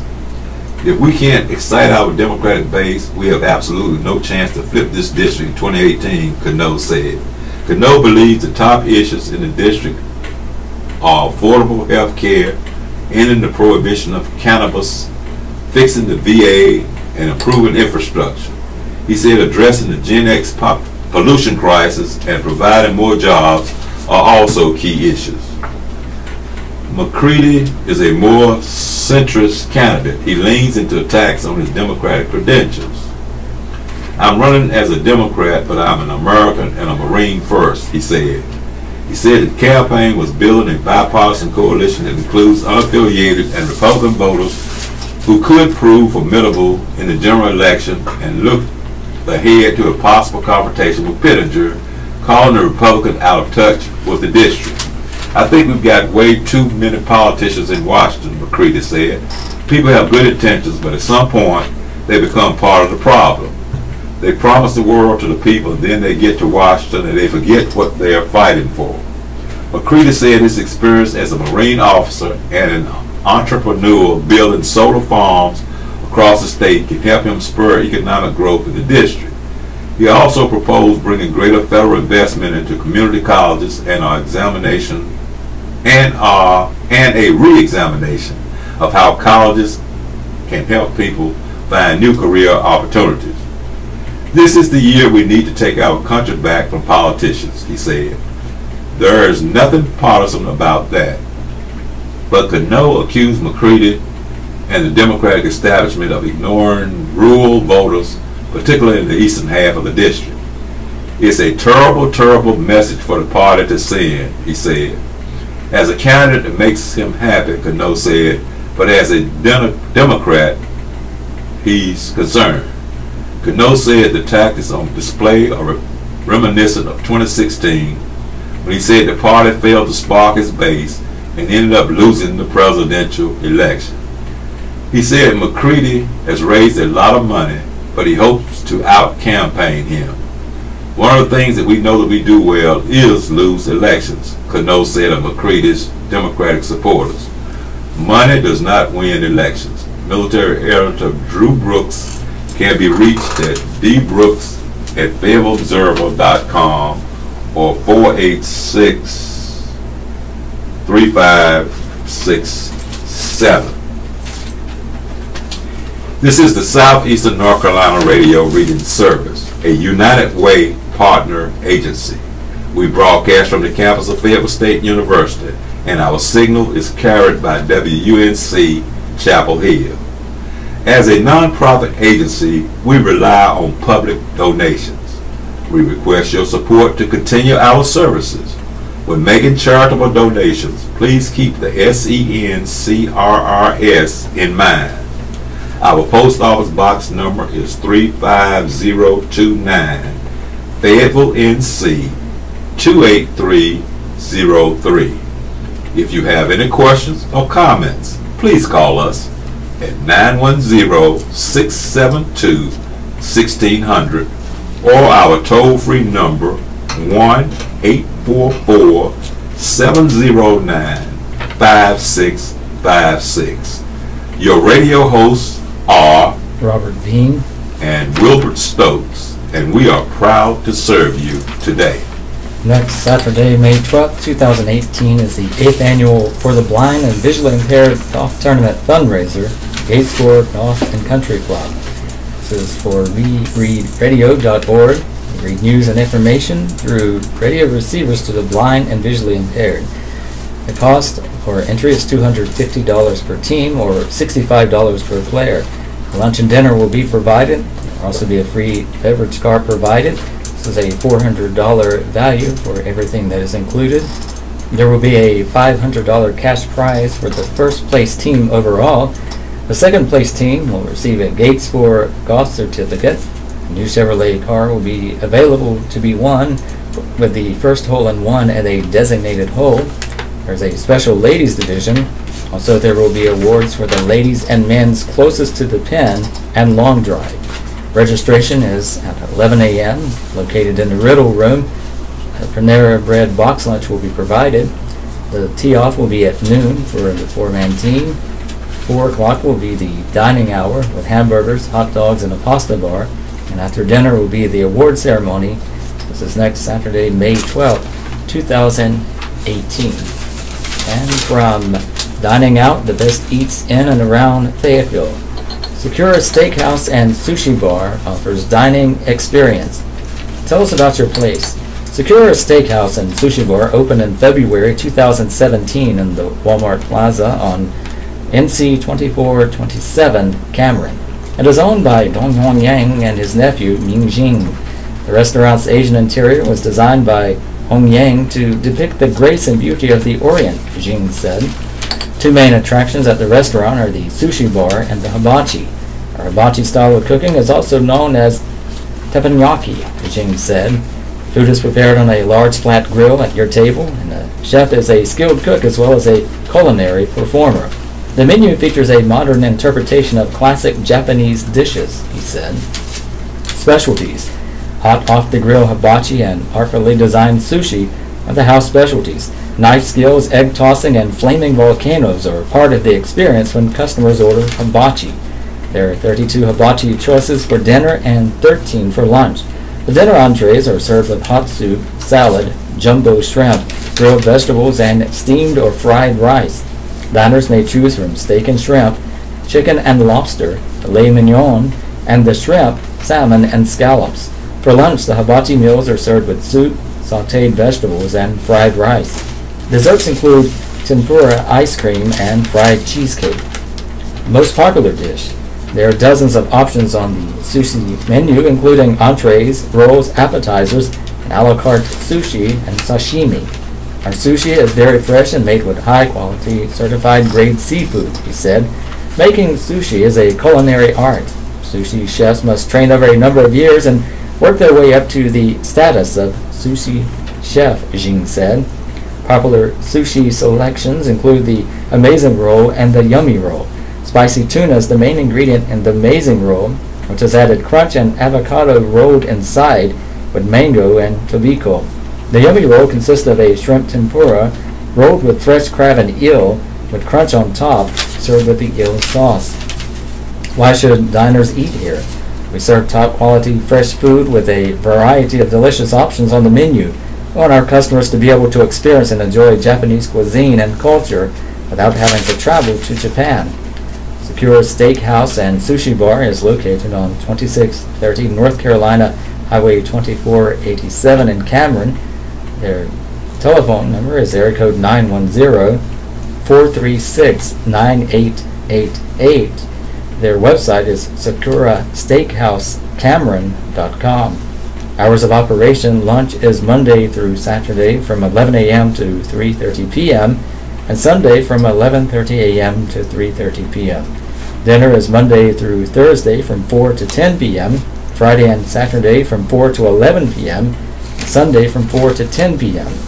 Type of food: Japanese steakhouse and sushi bar with hibachi, nakiudon, minto, tempura, seafood, chicken, soup, salad, appetizers, and dessert. Wine, sake, and a full bar.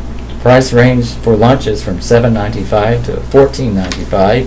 Dinner ranges from $7.95 to $37.95. Latest eats. Here's a look at some of the restaurants the Observer staff has sampled. Each week we add our latest review and drop the oldest. Smoke and Barrel on 120 South Steele Street in Sanford, Monday through Wednesday, 11 a.m. to 9 p.m., Thursday, 11 a.m. to 10 p.m., Friday and Saturday, 11 a.m. to 1 a.m. The restaurant focuses on slow-cooked smoked meats, craft beer, and bourbon. It has 12 craft beers on draft and also has a selection of bourbon whiskey. The hickory smoked pulled pork, the hickory smoked brisket, and the BLT are the most popular sandwiches. They can be contacted by calling area code 919-292-1374. Their website is smokeandbarrelsanford.com, and Simply Better Food on 231 Flagstone Lane in Rayford is open Monday through Friday. It opens at 11 a.m. Saturday and Sunday it opens at noon with flexible closing hours. Seafood restaurant and market. Made-to-order fresh seafood is the house specialty. The blackened fish tacos are the biggest seller. Shrimp and conch fritters are some of the restaurant's specialties. The fish market has a separate menu, but the cooks will happily prepare anything from the market. Their phone number is area code 910-479-3520, and their website is simplybetterseafoodco.com. The Coffee Cup on 106 Hay Street is open Monday through Thursday from 7:30 a.m. to 7 p.m., Friday from 7:30 a.m. to 10 p.m., Saturday from 8 a.m. to 10 p.m., and Sunday from noon to 7 p.m. Specialty coffees and teas as well as breakfast and lunch items. The hot and cold organic coffee and tea comes from small family-owned farms in different parts of the world. The coffees are fair trade and are roasted in North Carolina. The restaurant recently added grab-and-go happy boxes for lunch. The boxes are made in-house and are available from the deli case. Each box includes a sandwich or wrap, a side salad, and a seasonal side of fruit for $8.75. Their phone number is 433-1119. And the Flame Steakhouse on 109 Carbontton Road in Sanford is open Monday through Thursday for lunch from 11 a.m. to 2 p.m., dinner from 4 to 9 p.m. It's open Friday and Saturday from 4 to 9:30 p.m. It is a steak and seafood restaurant. The steak favorites include the New York strip, the ribeye, and the filet mignon. There are 9 seafood entrees including sweet jumbo lump crab cakes, sashimi grade grilled tuna, mango mahi, salmon, sea scallops, fried oysters, and shrimp and grits. The phone number is area code 919-776-7111. Their website is theflamesteakhouse.com. And these reviews are from Allison Menard. For your entertainment, a little magic. Illusionists perform in the final show of Community Concerts 82nd season at the Crown Theater by Roger Mullen, staff writer. For Jeff Hobson, levitation may be the most fascinating type of magic. Just don't try it at home, kids. Making objects and people float in mid-air is not for amateurs.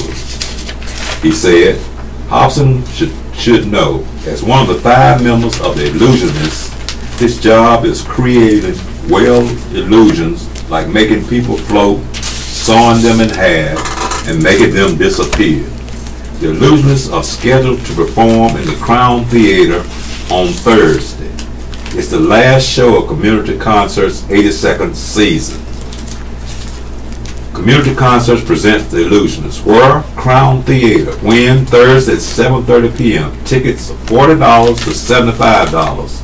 For more information, 438-4100 or the website crowncomplexnc.com. Featuring a rotating cast of performers, the Illusionists have performed their tricks and stunts on Broadway and in venues around the world. They have been featured on television shows such as America's Got Talent, The Ellen DeGeneres Show, and on their own NBC special. 5 Illusionists will perform at the Crown. Their nicknames hint at their area of expertise. Hobson, the Trickster; Kevin James, the Inventor; Colin Cloud, the Deductionist; Anha Liam, the Manipulator; Jonathan Goodwin, the Daredevil. The 5 perform tricks that include mind reading, knife throwing, and of course, good old levitation. Recently, Hobson answered some questions by email.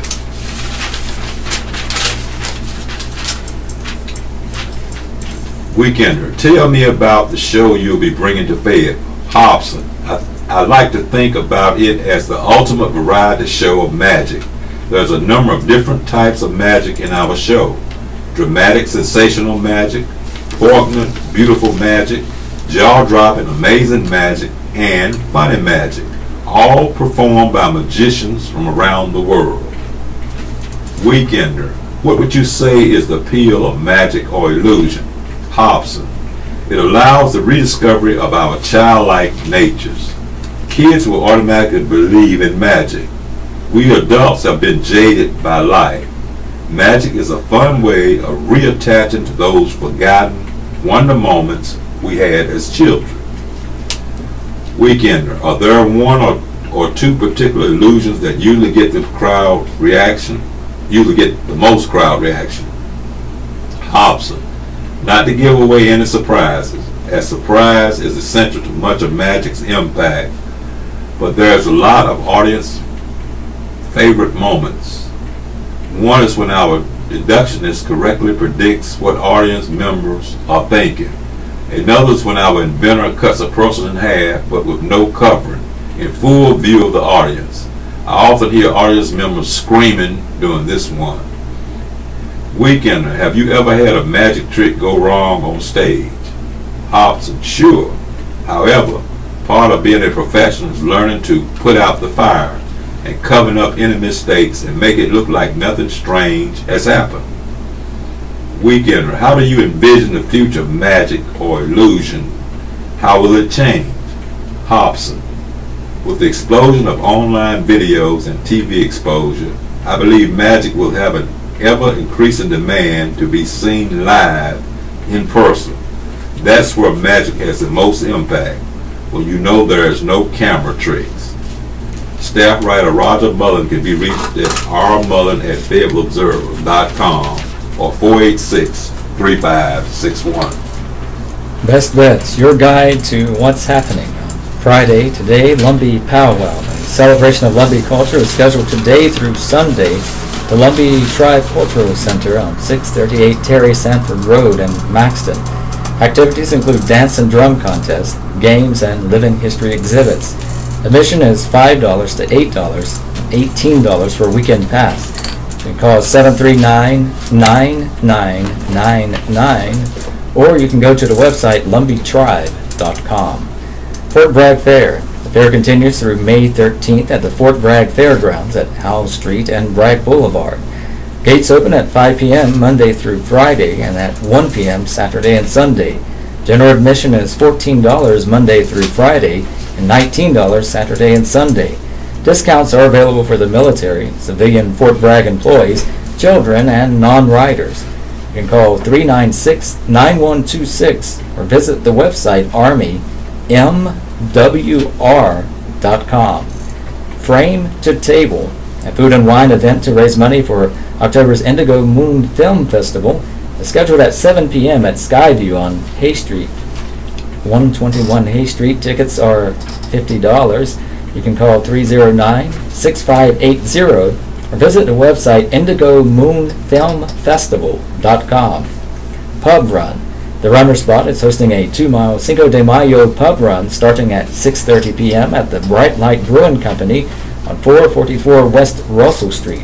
Participants can buy a bracelet for $12, which entitles them to a beer at each stop. For more information, you can call 758-9127. Campfire Program. J. Bayard Clark Park on 631 Sherman Drive will host a program of storytelling, songs, s'mores, and more from 7:30 to 9 p.m. Admission is $5. You can call 433-1579. The Second After. The band, along with other acts, performs at the Drunk Horse Pub on 106 South Eastern Boulevard. Doors open at 7 p.m. Tickets are $10 and $12. You can check Facebook for details. One Act Plays. Program of 4 short plays written by Fayetteville Technical Community College Fine Arts students will be presented through Sunday in Cumberland Hall Auditorium. Showtimes are today and Saturday at 7 p.m. and Sunday at 2 p.m. Admission is free. For more information, you can call 678-8400. Tomorrow, Saturday, Antique Fair. The Cameron Antique Street Fair is scheduled from 9 a.m. to 5 p.m. More than 250 shops and dealers are expected to participate. You can call area code 910-245-7001 or area code 910-245-3020. Carriage rides. Cinco de Mayo carriage rides are scheduled from 1 to 8 p.m. in downtown Fayetteville. Tickets for the 15-minute rides are $10 a person, $5 for children 10 and under. Between 1 and 3 p.m., all tickets are $5. Reservations are not required. Poetry Slam. The Marquee Poetry Slam will be held from 8 to 11 p.m. at the Arts Council on 301 Hay Street. Doors open at 7 p.m. and admission is $10. Please note, spoken word events may contain subject matter and language that is not suitable for children. For more information, you can call 745-7219. Brewery Crawl. Husky Hardware House and other downtown breweries are hosting a Cinco de Mayo brewery crawl from 6:30 to 9:30 p.m. You can call 437-9905 for more information. And on Sunday, Richie and Rosie. The fiddle and banjo duo performs at the Poplar Night Spot on 114 9th Street in Aberdeen. Doors open at 6 p.m. for the 6:46 p.m. show. Admission is $15. You can call 944-7502 for more information, or you can go to the website, theroosterswife.org. Jane Eyre. Sweet Tea Shakespeare wraps up its production of the classic at 7:30 p.m. at the Poe House on the grounds of the Museum of the Cape Fear on 801 Arsenal Avenue. Shows are also scheduled Friday and Saturday at 7:30 p.m. Tickets range from $8 to $20. You can call 420-4383 for more information, or go to the website sweetteashakespeare.com. And Oliver, Harnett Regional Theater on 114 North Wilson Avenue in Dunn, wraps up its production of the musical at a 2:30 p.m. show. Performances are also scheduled Friday and Saturday at 7:30 p.m. and tickets are $12. You can call 892-3282 for more information, or go to the website onlinehrt.org. And more activities this weekend. The weekend calendar for the week of May 4. Live music Friday. Today, Cypress Bend Vineyards in Wakeroom. The Sand Band, 7 to 10 p.m. Gates open at 6. Admission is $15 per person. Must be 21 or older. Callers of 8 or more can make prepaid reservations. 369-0411. A garden party today, 5 to 8 p.m. Festival Park. Annual fundraiser for the Boys and Girls Clubs of Cumberland County. Live music, auction, food and drinks. Tickets are $50 per person. Eventbrite.com. Southern Pines First Friday. Today at 5:30 p.m. Sunrise Theater. Admission is free. Show goes on, rain or shine. Live music, food trucks. Alcohol sales as permitted by law. No pets. Mayday Fun Festival. Saturday, downtown Fairmont. Parade begins at 10:30 a.m. Festivities continue all day, including food, arts and craft, vendors, dancing, music, car and motorcycle show, and a pound cake cook-off. Interested vendors call 910-885-2271 or 910-280-1339. Music and art. Observations on the natural world. Opening reception is today, 4 to 6 p.m. for the Yvonne Sovereign exhibit of Artists League of the Sandhills, 129 Exchange Street, Aberdeen. The exhibit will remain on display during normal gallery hours through May 24. Call 944-3979. Public Works call for art.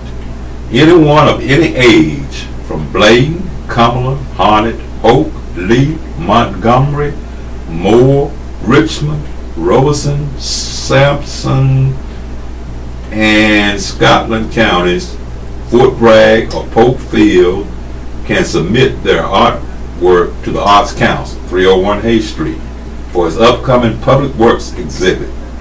Submissions will be received May 11th, 9 a.m. to 5 p.m. and May 12th, noon to 4 p.m. Complete guidelines and entry form can be found at theaterartscouncil.com. Kids stuff. Story time, Thursdays, 10:30 a.m. Gibbons Memorial Library, 150 Cherokee Road, Pinehurst. Ages 3 to 5 years. Hear a story and make a craft. Gibbons Saturday Kids, Saturday, 10 a.m. to noon. Gibbons Memorial Library, Pinehurst. Dress up as your favorite character and discover the wonders of the library. Call 295-6022. Homeschool Discovery, Thursdays, 10:30 a.m. to noon, Mazzarek Park. Look for signs of spring and record them in a nature journal. Registration required. Call 433-1579. Crazy for Camouflage, May 11, 10 a.m., Weymouth Woods. Learn how animals use camouflage to hide from predators. Ages 3 to 5 years with a parent. Read a book, play games, and make a craft. 692-2167. Historical sites. House in the Horseshoe, 288 Austin House Road, Sanford. The Revolutionary War era house was the site of a skirmish between Whigs and Tories in 1781. The site features the house and other historic structures, exhibits, a gift shop, and a picnic area. Hours of operation are Tuesday through Saturday, 9 a.m. to 5 p.m. Call 910-947-2051. Heritage Square, the Sanford House, Oval Ballroom, and Baker High Nimitz House make up the museum grounds. Call Heritage Square. It is open to tours on an appointment basis. All three buildings are on the National Register for Historical Properties. Call 483-6009 to schedule a tour.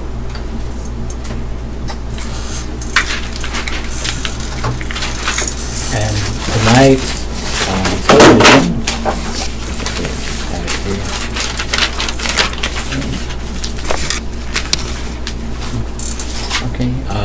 Trump team pivots on stormy story. President Donald Trump insisted Thursday his reimbursement of the 2016 hush payment to porn actress Stormy Daniels had nothing to do with his election campaign. But a surprise revelation of the president's payment clashed with his past statements, created new legal headaches, and stunned many in the West Wing. White House aides were blindsided when Trump's recently added attorney, Rudy Giuliani, said Wednesday night that the president had repaid Michael Cohen for $130,000 that was given to Daniels to keep her quiet before the 2016 election about her allegations of an affair with Trump. Giuliani's revelation, which seemed to contradict Trump's past statements, came as the president's newly configured outside legal team pursued his defense apparently with zero coordination with the West Wing. White House Press Secretary Sarah Huckabee Sanders said she first learned that Trump had repaid the hush money from Giuliani's interview on Fox News Channel's Hannity. Staffers' phones began to buzz within moments. Deputy Press Secretary Hogan Gidley, who had pre-taped an interview with Fox News earlier Wednesday evening, was suddenly summoned to return for a live interview. While Giuliani said the payment to Daniels was going to turn out to be perfectly legal, legal experts said the new information raised a number of questions, including whether the money represented repayment of an undisclosed loan or could be seen as reimbursement for a campaign expenditure. Either could be legally problematic.